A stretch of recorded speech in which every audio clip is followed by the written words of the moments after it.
Hey everybody, and welcome back to Warhammer Weekend Times. I'm Stan, your host, and today we've got another battle from the Call of Warhammer Beginning of the End Times tournament. So officially we're starting the next bracket for the replays, and today we've got SipiSapo playing as the Grand Principality of Reikland. I almost said the Grand Empire of Reikland, which if you've played the campaign, that's often how it turns out. And he's going to be playing up against DaWaagh, who has just changed his name to Macaroni Grill. Anyway, guys, let's go ahead and go over the army comps and then start this battle. But he's got a couple units of Necropolis Knights. He's got one on this flank and then one on the other. And he's also got a unit of Skeleton Horse Archers. He's going to be bringing some Mummies, and then he's got 3 units of Casket Guard. He's got, I think, 2 units of Tomb Guard, and then 2 units of Bone Giants, which are really nasty to contend with. He's got a really big line of Holy Sons. I think he's bringing 4 units of these, and in front he's got a unit of Tomb Skeletons. And then back over here, he's got a Screaming Skull Catapult, which is really effective at routing units. And he's also got 2 units of Ushabti, and that's pretty much most of his infantry corps. He does have over here his other unit of Necropolis Knights, and then a unit of Skeleton Horsemen. So compared to his first round that he played up against King of the North, he's bringing a lot less cav and a lot more infantry, and he's not bringing a whole lot of ranged units. But anyway, guys, for SipiSapo's army, he's got a couple units of Bandoleros Gringos, and he's also got a Hellstorm rocket battery. And over here, he's got a really long halberd line. He's got 3 units of Empire Halberdiers, and then a unit of Outdoor Company of Arnor. And then back in the back, he's got 2 units of Dismounted Reiksguard, and then 2 units of Dismounted Reiksguard with halberds. He's also got 2 units of Master Engineers with Hochland long rifles, and he's got 1 on each flank. And I think he predicted that DaWaagh was going to be bringing some Bone Giants, so that's why he brought these to try and snipe them. And then over here, he's also got a War Altar of Sigmar to reinforce his unit's morale when he's going to have to be fighting against some of those Tomb King units that actually are really good at routing units, like the Screaming Skull Catapult and the Ushabti. And then on each flank, he's going to have a little bit of a cav force. He's got a unit of Knights of the White Wolf, a unit of Demigryph Knights, and a unit of Outriders on each flank. So, but those are the armies, guys. Let's go ahead and go full speed and just watch these armies tear each other apart. But SipiSapo is going to immediately start loading up his Hellstorm rocket battery, and DaWaagh is going to start getting into range. I think he's going to push up his Screaming Skull Catapult just a little bit, so it's going to be in range of this Hellstorm rocket battery. In the back, he still does have his Ushabti kind of sitting back, and a lot of his infantry still kind of sitting back while he sends up his Holy Sons in the front. His Ushabti are going to take kind of a volley here, but I think he's only going to kill 1 in that rocket volley, and these other units that got hit are going to get back up. He did kill some in these Tomb Guard though, which is going to be pretty good in the long run. The Screaming Skull Catapult is going to be firing into some of these units, and you can see these Bandoleros Gringos firing as well. A lot more of these volleys are going to be coming in and hitting a little bit more of this infantry corps that DaWaagh has kind of established.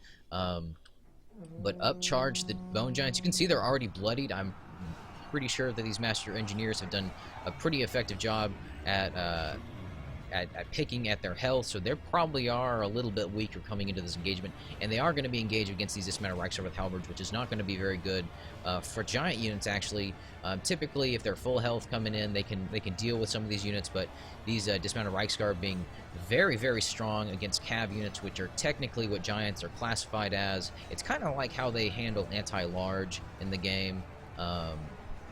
So I think that's kind of cool.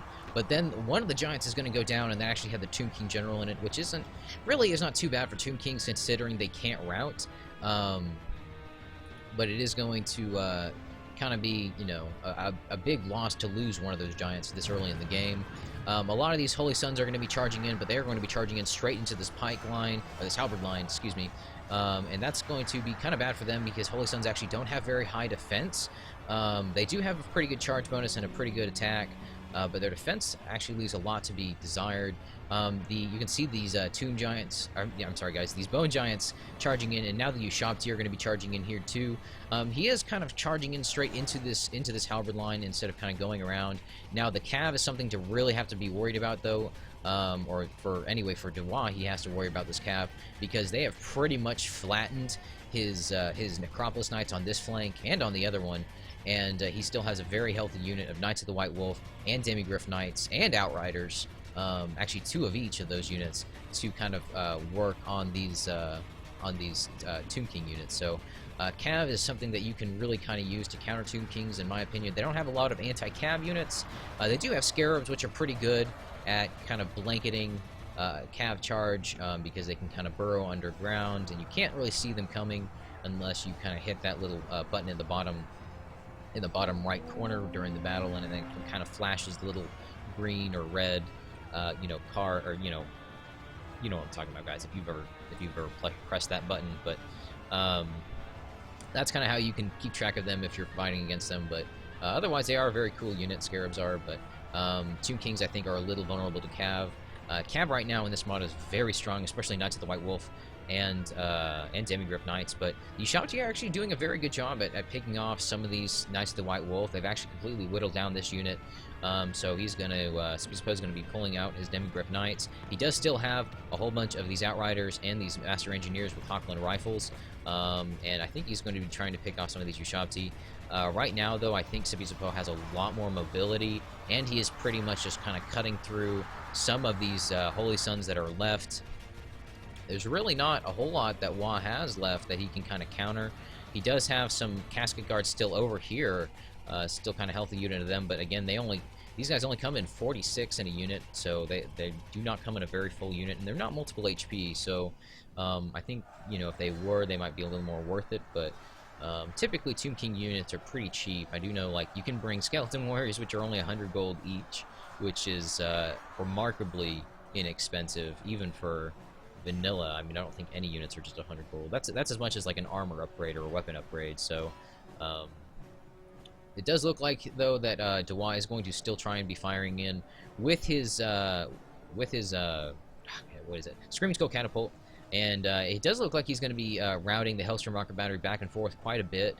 I think that that the War Altar of Sigmar has helped reinforce a lot of the morale of some of these units, but you can see, guys, these guys are shaken here, even next to the War Altar, and I think that has a lot to do with those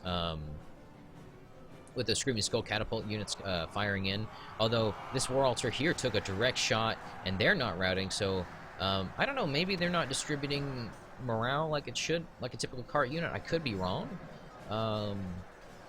That's interesting, but it does look like DaWaagh is going to admit defeat at this point. I think he realized that with the Cav advantage that SipiSapo had, there wasn't a lot that he could do, because SipiSapo still had a very significant infantry force, but even when you get to the point where you have a lot of infantry and your opponent has just a lot of Cav, that's still not a very good pairing unless you're able to shoot the Cav down with ranged units, or very cleverly maneuver some pikemen or halberdiers. But yeah, anyway, guys, that was the battle. Very, very kind of fun to watch. But congratulations on your win and advancement, SipiSapo. Let's take a look at the kills for the Reikland army. But SipiSapo's Knights of the White Wolf got quite a few kills at 106. Then down here, his Disbanded Reichsguard with Halberds got 157 kills. Hellstrom Rocket Battery only getting 82 kills. Typically, I mean, sometimes they get a lot of kills, sometimes they don't. It's a very good infantry unit. It's a very good artillery unit.